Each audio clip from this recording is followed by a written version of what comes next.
This is how to read Jin Ping Mei Chapter 38 in the embroidery version. Wang Liuer plays tricks with a stick, and Pan Jinlian plays the peepo on a snowy night. 1. Sex machine Wang Liuer. Since giving birth to a son and becoming an official, Ximeng King has made rapid progress in his career. But on the other hand, he is full and warm and lustful, constantly pursuing new partners and new tricks in sexual affairs, and becoming hysterical day by day. While Pan Jinlian, on the other hand, is deeply jealous in her resentment. On the one hand, it gradually explodes in action. The two-line structure gradually leads the story inside and outside Ximen's family to a climax. Last time Ximeng King got a perfect sex machine, Wang Liuer. In order to make her more focused, the text must first end a minor character, her underground lover, Han Daoguo's brother Honor. Honor survived the last disaster without any danger and came to molest his sister-in-law again.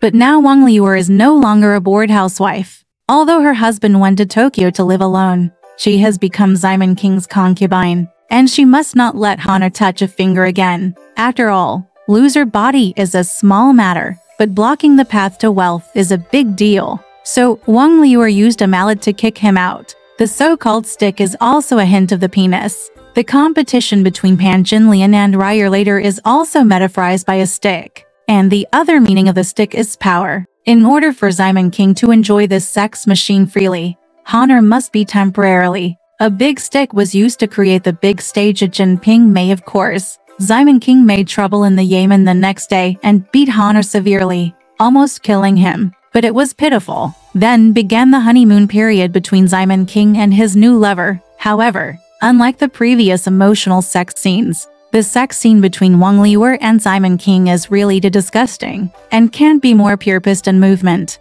In today's jargon, it is called heavy taste makes people feel uncomfortable all over. Perhaps moralists will sternly despise these behaviors as beasts, although the author has no intention of defending them. Humans themselves are animals and must have sexual needs. Food and sex are also related. Some people eat to satisfy their hunger. Some people eat to socialize, to give gifts, to bribe, to make money, to buy and sell an official position. Some people have sex for sexual intercourse. Some people have sexual intercourse for love, to have children, and to make money, for more ulterior purposes. How can this be explained clearly? Therefore, while we are extremely disgusted and contemptuous of Wang Liuer, we must seriously penetrate the text and examine the hidden information in the details. This may make this paragraph deleted from any clean version of Jin Ping Mei. The text resurrects some new connotations. The woman shouted, "Dada! I'm just afraid that your legs will be sore from squatting. So I'll take a pillow and sit on it while I do it myself." Then, he said, "I'm afraid you won't feel comfortable. Do you think it's okay if you hang the adulterer by her legs?" Ximeng King asked, "Why do you shed all this white hair?" When he was about to wipe it off, the woman said, "Don't wipe it off until I suck it." These 3 sentences only need to be understood without words, but it is a pity that they were completely deleted in the fierce third-level footage. Obviously, these 3 sentences express the same connotation, which is absolute sexual submission and extreme flattery. Wang Liuer is a mature woman. In terms of her woman skills, Pan Jinlian and Li Ping are pale in comparison. Not only did she take the initiative in sexual matters, but she also immediately grasped Ximeng King's sexual interest, the one that constantly explores new excitement. It is these 2 advantages that made Ximeng King sigh with emotion towards this tall woman. With a plain appearance, "It will be hard for me and you to live or die tomorrow." Of course, almost all readers will say that Ximeng King did indeed he died because of her, too. Bastard husband Han Daoguo. Just as Ximeng King fell in love with Wang Liuer, Han Daoguo came back from Tokyo. Butler Zai likes and is very happy for the young beauties carefully prepared by Ximeng King. How can he repay his great kindness? He gave Ximeng King a green horse, and from then on he became Ximeng King's in-law. Ximeng King was naturally even happier. The already majestic big white horse was replaced by a more majestic green horse, originally given to Zaijin by an officer guarding the border in Sixia. This made his boss Jia Tixing envious and frightened, not to mention his family background. He was so weak that his horse was injured, so he reluctantly borrowed one from a relative when he went to work in the Yamen. When Simon King saw that his leader was so shabby, he generously gave him an idle yellow horse at home. The yellow horse is probably a domestically produced car, right? Jia Tixing burst into tears with gratitude. No matter in terms of power or money, he knew that this nominal subordinate was far superior to him. From then on, he began to exert his efforts in secret, not saying anything about Jia Ti's punishment. Han Daguo came back, and on the one hand he summarized the report to his boss, and on the other hand, he greeted his wife. However, at this time, Wang Liuer was already having a heated fight with Simon King. What should we do? Han Daguo is the fourth husband who was cheated on in the story, different from Wuhan University's incompetent Guizhou donkey, Hua Zixu's dumbfounded chicken, and Lai Wang's dog who jumps over the wall in a hurry.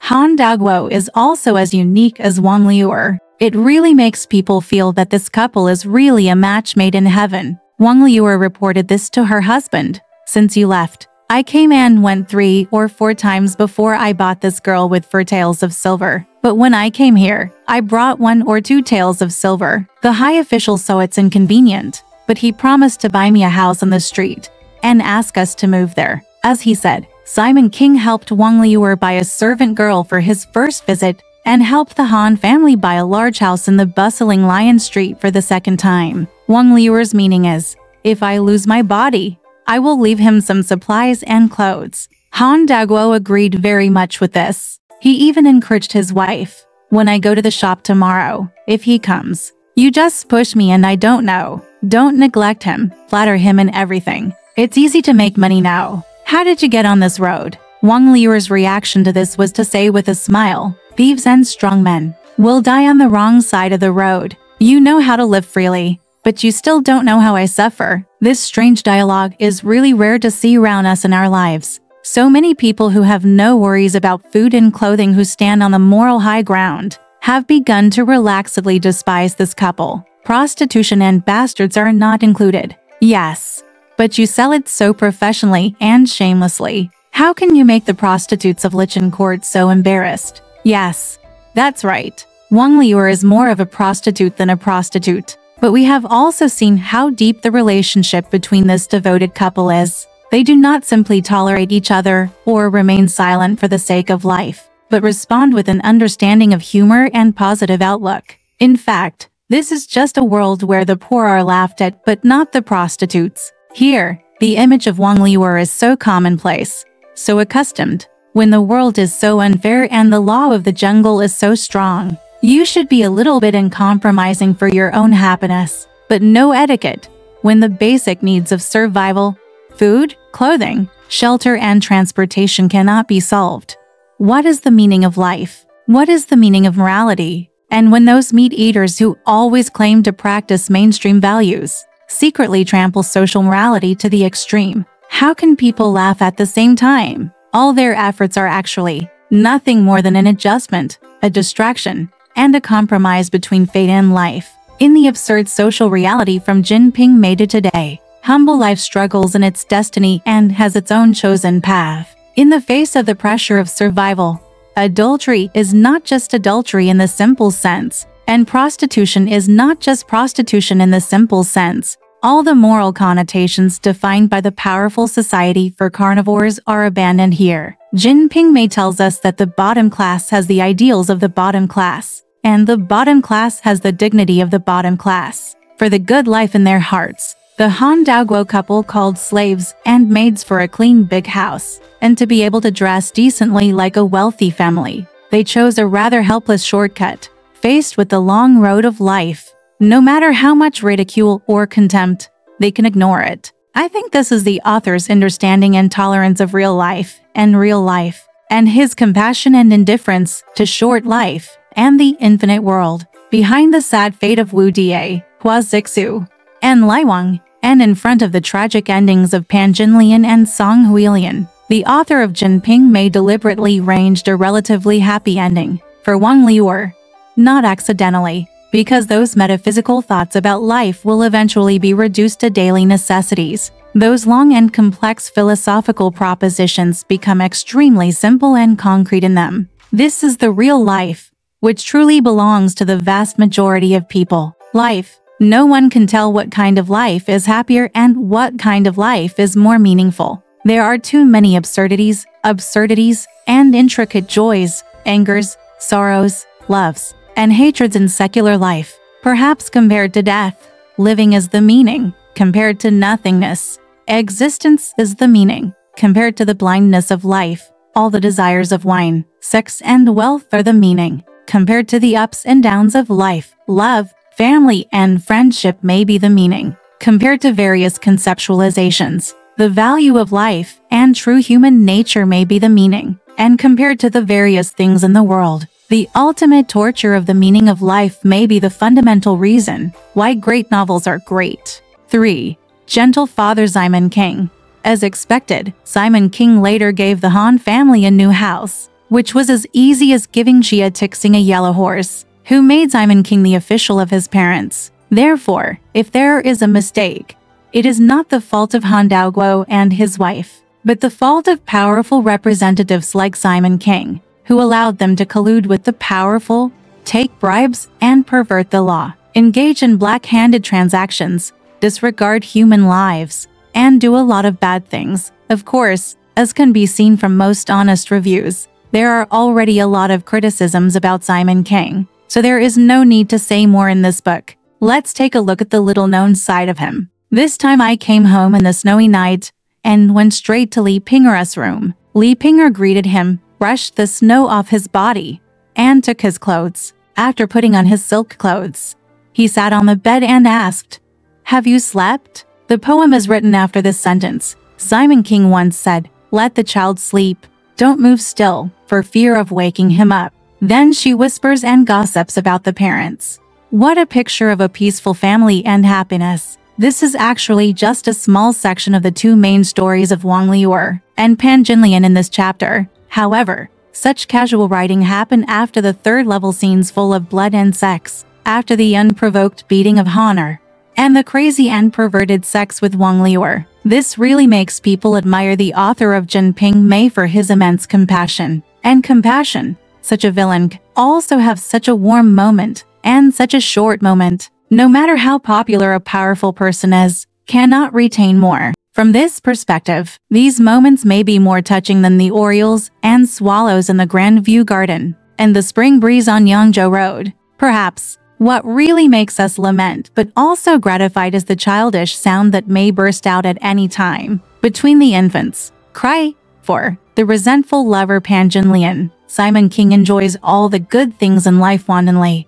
but Pan Jinlian is not so lucky. Corresponding to the increasingly hot life of Simon King, Pan Jinlian's life is getting colder and colder. Missing and not missing are so close to each other. What follows is the most vivid description in the book. Pan Jinlian playing the pipa on a snowy night. The night is cold and lonely. The snowy night is even colder and more lonely. The sound of the pipa is painful. Playing the pipa once, twice, and 3 times is even more lonely and painful. The playing the pipa on a snowy night here is no less than that of Lao Du. It's frost and snow at the end of the world and cold in the sky. Take a look at the opening words of this chapter of the embroidery book. The silver zither is spinning.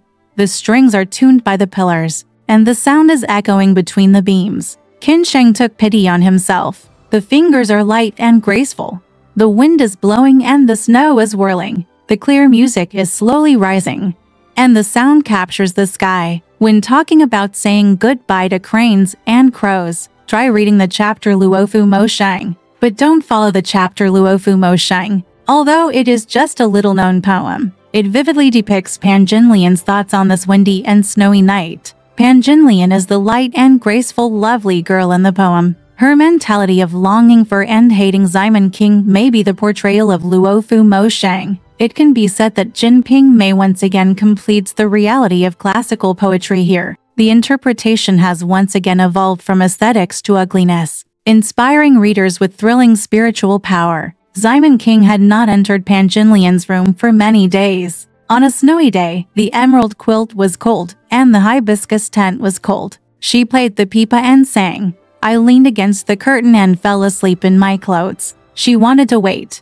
It's too cold for him to come, and I don't want to wait until he comes. I suddenly heard the sound of iron horses on the eaves, and I heard Simon King knocking on the door knocker. I quickly sent Chun Mai to have a look. But it was the sound of wind and falling snow. Once the lights were dimmed and the fragrance was gone, I felt like I was ready to pick the food. But when I saw that Simon King didn't come, I felt too lazy to move. Simon King came back, but went directly to Li Ping'er's room to look after the children and drink. The farthest distance in the world is not the ends of the world, but the fact that I am waiting for you here, but you are guarding another woman next door. Pan Jinlian was deserted in the room over there, sitting alone on the bed. She held the peepo in her arms, and the lamp on the table was dim. When she was about to go to sleep, she was afraid that Simon King would come at once. When she was not going to sleep, she was still sleepy. It's cold again. I can't help but take off my crown, pull back the dark clouds,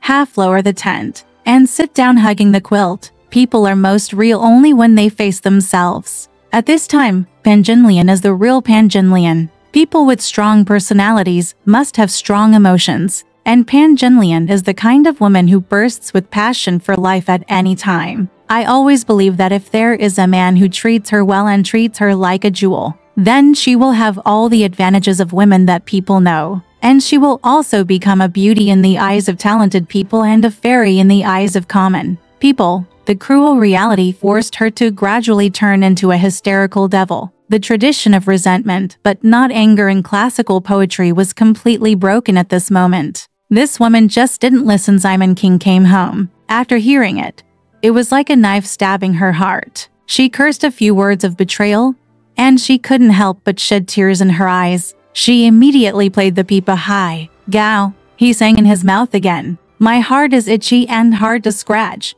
and I am worried and anxious. I gave up the sweet peach and went to find the wild jujube. I mistook you as the fixed star. Thinking about it, my heart is anxious and I missed it. You are young. The people you leave behind are better than others. This is a woman who has been unable to control her own destiny from the beginning, but has been constantly working hard for her destiny. Apart from her shameless lust, all she has is a pipa. Throughout Jin Ping Mei, there are countless women who can play the piano and sing, but except for Pan Jinlian, no one can express their hearts and emotions with music and poetry. Perhaps it was this intelligence and sensitivity born from art that made her already bumpy life path even more bumpy. Finally, the high-pitched pipa sound was replaced by Simon King's spring breeze. At this time, Pan Jinlian no longer had the strong nerves she had in the 8th episode. She had no choice but to admit that she was a weakling. The belt gradually became whiter and finally, if you don't regret it, I will make you look haggard because of Yixiao. You will be ashamed to put on your makeup on water chestnut flowers, and you will look haggard because of Lang. No one cared about Pan Jinlian's weight loss, so Pan Jinlian had to tell her life story. Who knows about my troubles? It's just tears flowing from my stomach. However, what can Simon King do? And what can Pan Jinlian expect from him? Finally, Li Ping'er, who still knew the blessings very much, became the peacemaker and pushed Simon King into Pan Jinlian's room. For Pan Jinlian, who sounded sad and sat while playing the pipa, this was a rare welfare. However, what kind of misery is it to be so benefited from others? We can imagine that this is certainly not a misery for a day and a moment. We can also imagine how Meng Yulu and Wu Yunyang on the other side must feel. Isn't it the same misery? Let alone Li and Sen in the cold palace. The taste of this is really not enough to be explained to outsiders. What's more, no matter how many lingering words Pan Jinlian used and how many touching tears she shed, she finally couldn't win over the man's heart. Simon King still went to Wang Liuer to enjoy the crazy sexual pleasure. Alright, this part of the story ends here. Want to know what happened next? Let's listen to the breakdown next time.